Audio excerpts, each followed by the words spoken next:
All right, we are back with another special edition for you.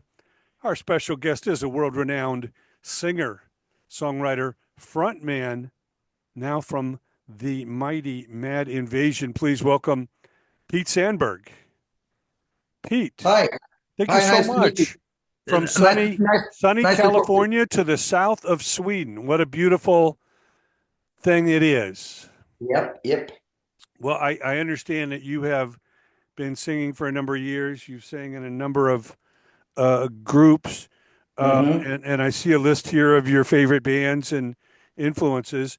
What was like the first music you heard, whether it be on the radio or a record player, that really moved you? That you said, "Wow, this speaks to me. I really want to hear that again and again," and maybe even try and sing. Yeah. Well, who was that?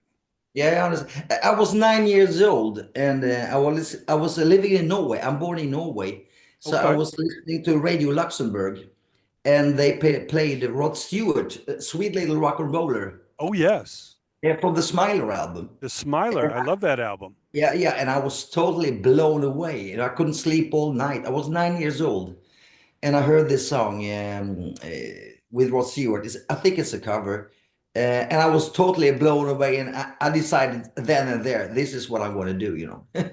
Oh, that's great. Yeah, no, Yeah. he of course had that energy from the Faces, and Yes, of course. Ron Wood went to the Stones, so Yeah, that exactly. whole British party rock and roll, but based on the blues, like you say, it's a cover, Yeah, exactly. and Yeah, they interpreted those songs and really made them their own. yeah, But exactly. yeah, I did have Rod the Stewart Smiler. had such an idea in his voice. It's like Sting or maybe Mark Knopfler or Uh-huh. Rob Halford or whatever. They have a special sound, Tina Turner, for example, and Yes. Rod Stewart have this special ID in his voice. So I was blown away. 9 years old. Wow. Well, I know listed in amongst your favorite bands growing up, you list Uriah Heep. And of course, You were he? Yeah, originally David Byron was the yeah, singer. And of yeah. course, Mick Box still fronts the group, and they're Yep. out on a beautiful final farewell tour. What hmm was it about Uriah Heep? Of course, they had keyboards in their band, so it wasn't just guitar. Ken Hensley, Mick Box, Gary Thane, and of course, the great Lee Kerslake, the late great, Lee who went on Kroslake, of to course. he went on to play The, with Ozzy Osbourne. What was it about exactly. Uriah Heep that spoke to you? It was basically the harmony vocals. This was way before Queen, appeared on Uh-huh. the scene. So the harmony vocals, we had the Purple, we had Uriah Heep, we had those kind of bands, right? The Purple more blues based, but Uriah Heep had this progressive harmony vocals that I was blown away about. That's why I got really hooked on Uriah Heep in the early years. Yeah, of course. They've Yeah, they blew it up in America with Easy Living and Easy Living, of course. Healing, Yes, and yes. yeah, a Demon lot of Research. Yeah, Gypsy, yeah, and a exactly. lot of great songs. I talk to Mick Box on a regular basis. He's such a gentleman, and Fantastic. he's still got a great band Yeah, together, and he kind of pays tribute to Lee Kerslake and yeah. David Byron and Gary Thane and Lee Ken Hensley, of course. Ken Yeah, Hensley, of course. Yeah, yeah. those keyboards. hmm You also, Pete, you mentioned the great Nazareth. Dan McCafferty, another late great Yeah, soldier out there who yeah, completely from Scotland. yeah, Brought a very gritty, a very blues based, whiskey soaked, yeah, vocal to the yeah. band. Of course, we know him from many hits here in America. But what was it about Nazareth and Dan that moved you? Definitely, Dan's voice was the thing that captured me. He has such an hard-hitting distortion in his voice, and it still sounds relaxed. So definitely, what hooked me with Nazareth was Manny Charlton's slide guitar, and Yes. of course Dan McCafferty's voice. And the songs, of course, they got a treasure of songs. So Nazareth is my all-time favorite band, basically. Oh wow. Yeah, Yeah, I yeah. got to see them live in Hmm. '76 and '77, and I was living Hmm. up in the Vancouver and Seattle Okay, yeah, markets, and yeah, um, yeah, I fell in love with them. I actually graduated high yeah. school. I was living in Panama in Central America. I grew up all Hmm. over the world, and Hmm. of course, you hear the ballad "Love Hurts," and it's like, Diverse, whoa, yes, of course. it's an That's Everly awesome. Brothers song. It's a cover, Yes, but a cover, yeah, yeah, I mean, he made it his own, and it yeah, got them, on pop radio, top 40 radio. They crossed over, so more and more people found out about yeah, Nazareth. You know, yeah. Actually, it was like this, Dan didn't want to record Love Hurts as a cover. It was the record company who wanted it. And and okay, they did it, of course, but they didn't. It was a B-side on the single. And thank God that they recorded that song because that album, Hair of the Dog, sold 10 million in the States because of Love Hurts. So sometimes you win, sometimes you lose, you know? yeah, no, it was, of course, the It was a lot of the draw. title track, "Hair of the Dog." I mean, Guns N' Roses covered it. Axl Rose, one of his Exactly, exactly, favorite singers of all time. Matter of fact, exactly. they interviewed Manny Charlton Yeah. to potentially produce their debut album, Appetite for Destruction. It's how much Oh, Axl Rose loved Nazareth. yeah, Um, yeah, but yeah, gone too soon. For yeah, hopefully yeah. those that saw them, Hmm. that was the real deal. The original band, Daryl Yeah, State exactly. on drums, and of course we're left with the only living member, Pete Agnew, on bass. Yeah, yeah, Still yeah. fronts the band. They're on their way to America now, but Hmm. Hmm. we miss the late great Dan McCafferty and Manny and Yes, of course. Daryl. Yes, of What a course. power! Yeah, Razzmatazz and all the great albums. Alcatraz. You have a This million Flight songs. Tonight. There was a number of It is covers. like And of course, living My in the White Vancouver Bicycle. market, they Yeah, yeah. close enough to rock and roll. They had a song called Vancouver Shakedown. Vancouver Shakedown. Yeah, yeah. Yeah, I was like, "What? What is this about?" And they were huge in Canada. I lived right Yeah. on the Canadian border, and I would Hmm. listen to Canadian radio, and there Hmm. were bands that were even much bigger in Canada. Of Hmm. course, Rush and Supertramp and stuff like that. But Yeah. Nazareth was they were gods in Canada, and Yeah, of course they were well known in America. But it's always interesting to see how certain countries embrace a band or a singer yeah. more Ex- so. Exactly, exactly. Yeah. Well, Pete, it brings us to the brand new Rock and Roll Hall inductees, and that's Bad Company. And what can you say about Paul Rogers? I mean, we call him the voice of rock. He Yeah. coming out of the group Free, he had Hmm. such an amazing love for the blues and a Yeah. very soulful voice. And that first Bad Company album just hit me right between the heart and the soul. I was Yeah. floored by that. And I Hmm. went to see them on the Straight Shooter tour, Yeah, and yeah. Mick Rouse on guitar from Mott the Hoople, and of From off course the hook. Yeah, yeah. Simon Kirke, his Hmm. bandmate from Free, and the late great Boz Burrell. What can you Yeah. say about Paul Rogers and Bad Company? A Bad Company, it's great songs, It's just like fantastic songs. The songwriting is awesome. And Paul Rodgers' voice, of course, is explosive, but he still has that blues and that soul touch. So that's what I can say about Bad Company. Basically, great songs, fantastic singer, with a lot of soul and a lot of blues in his voice. That captured me in the early years. Yeah, and he Yeah. he kept his voice in shape. We look Yes. at a lot of singers, and they might Hmm. not be able to hit the same notes, and Hmm. and some of them have severely damaged their vocal cords. Yeah. But Yeah. Paul Rogers is one who learned early on, drink a lot Yeah. of water, Yeah. be healthy. Yeah. He exercises, he practices martial arts. He lives in Yeah. Vancouver, and Hmm. Okay.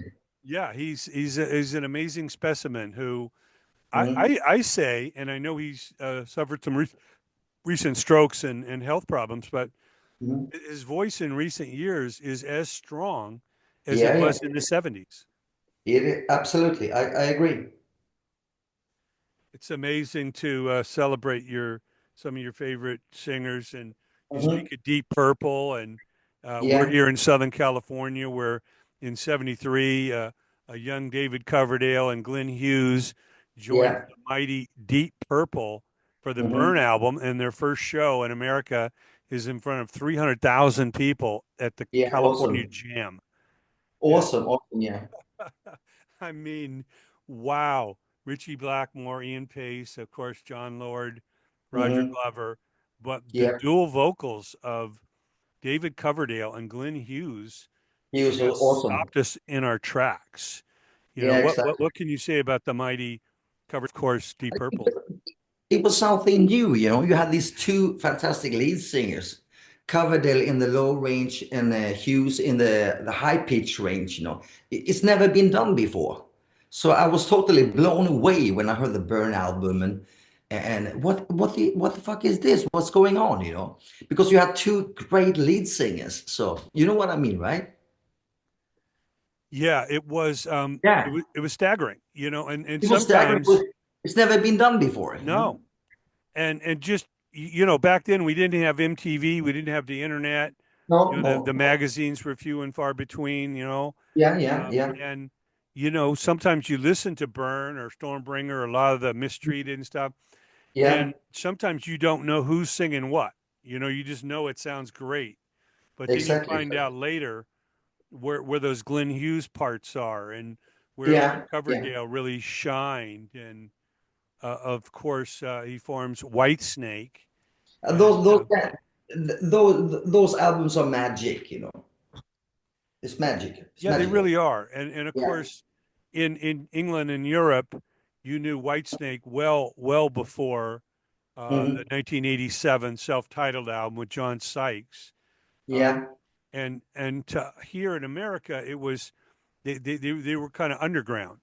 You know, Hmm. we knew, of course, David Coverdale from Deep Purple, but it Yeah. wasn't until Still of the Night and Here I Go Again and all the The big 87 album that kind yeah of the made it. Yeah. radio, the Yeah. MTV Yeah. hits. You know.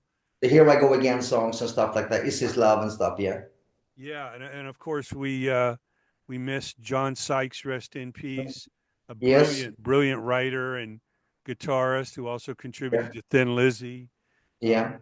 But what is it about David Coverdale's voice that you love? He's got, how should I put it? His voice is so full. I don't know how to express it actually. Um, it's it eats you up, you know. You know, when he sings, you are totally focused on what he's saying and the words and the lyrics. I cannot actually express exactly, but his fullness of his voice. That's the best way I can put it. Covered it. Yeah, yeah. Well, Yeah, he again, like Paul Rogers, they're lovers of the blues. yeah, They yeah. love to take a song and interpret it, Hmm. and he's done many covers and even covered his own songs and redid them. And Yeah. Slip of the Tongue, and you know, here just so many great songs. It was Hmm. exciting to see them break so big in America. Yeah, that record is like 10 million sold here Yeah. Yeah, it was a in huge America. hit. Yeah. Yeah, and even though he brought in a bunch of other players, Adrian Vandenberg, and of course Steve Vai and Levi, of course, Rudy yes. Sarzo and Tommy Aldridge, Yeah. Yeah. you know, it kind of helped, with MTV, but you knew Hmm. that David Coverdale and John Sykes were the real geniuses, behind that Yeah, album. exactly. And Keith Olsen, the late great The producer, yeah. producer. Yeah, Yeah, yeah. fantastic.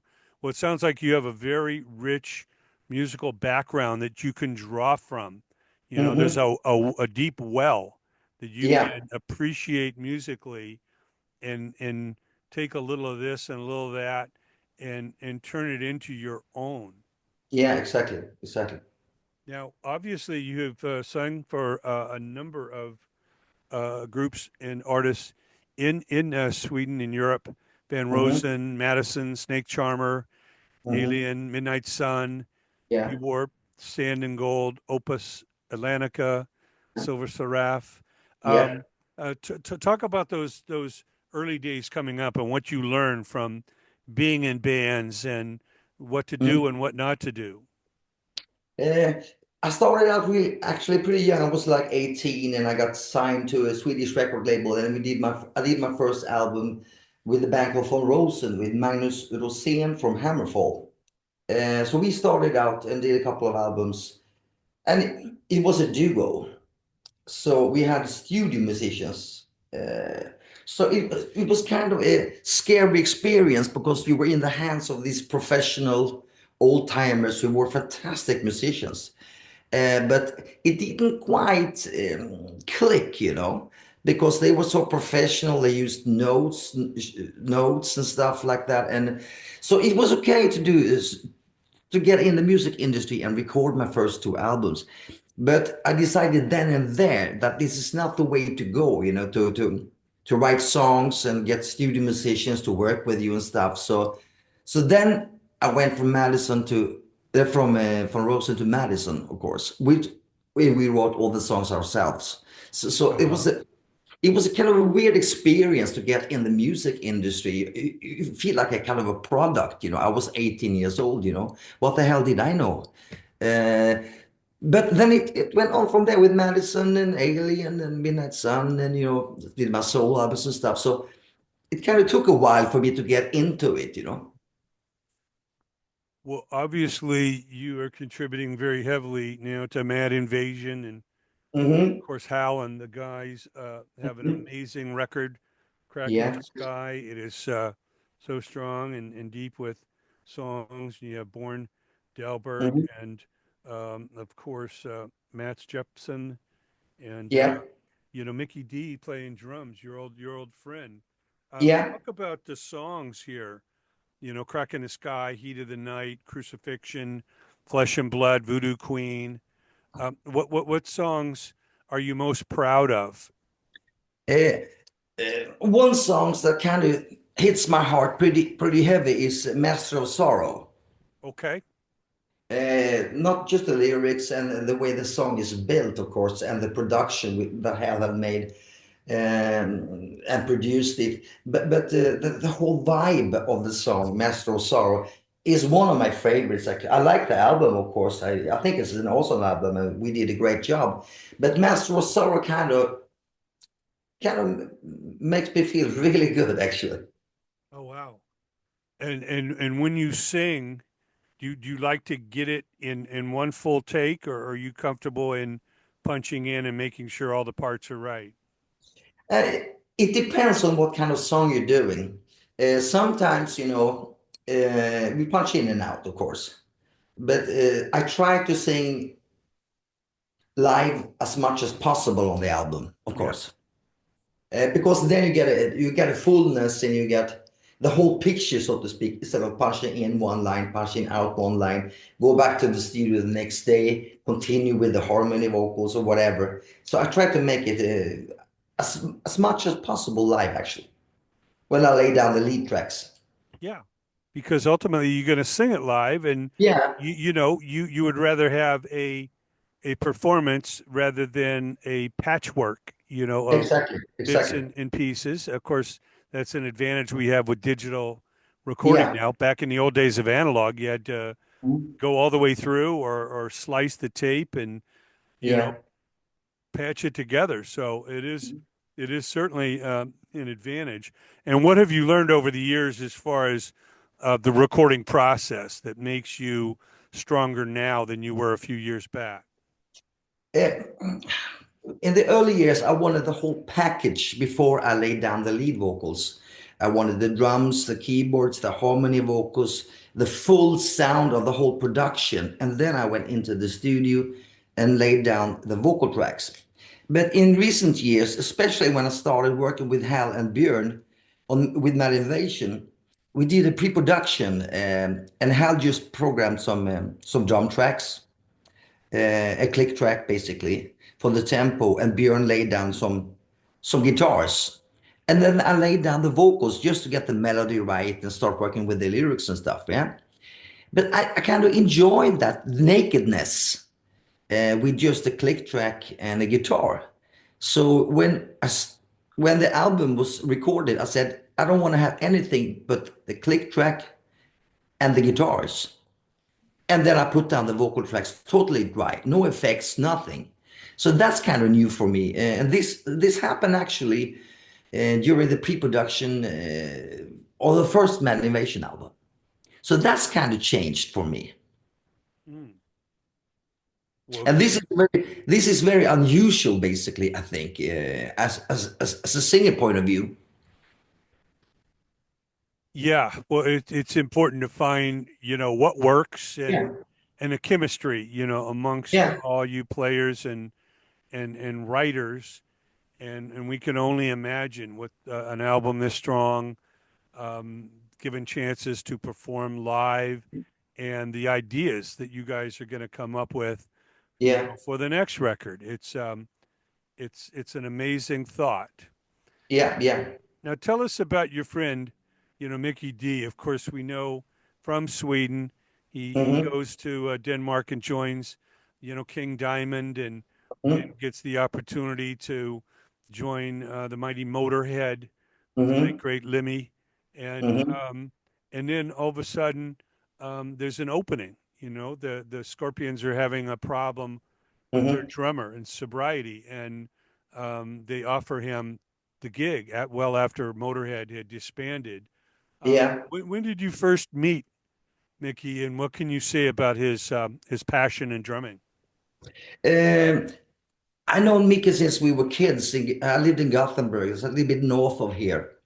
It's about 3 hour drive north from Malmö. And we grew up in Gothenburg together, playing ice hockey, soccer. We're just kids, basically. Uh huh. And we started working these small bands and stuff when we were 14, 15 years old and stuff. And he quite quickly got the job with the King Diamond, actually, in pretty early. He was not so old. So I always, Mickey has always been a childhood friend, so to speak. And I got the idea with Björn and Hal. I would maybe call Mickey and he can be a guest on a couple of videos on the first album. And we took it from there. So that's what I can say about Mickey's involvement in Mad Invasion. And his drumming, of course, that's awesome. He's a legend.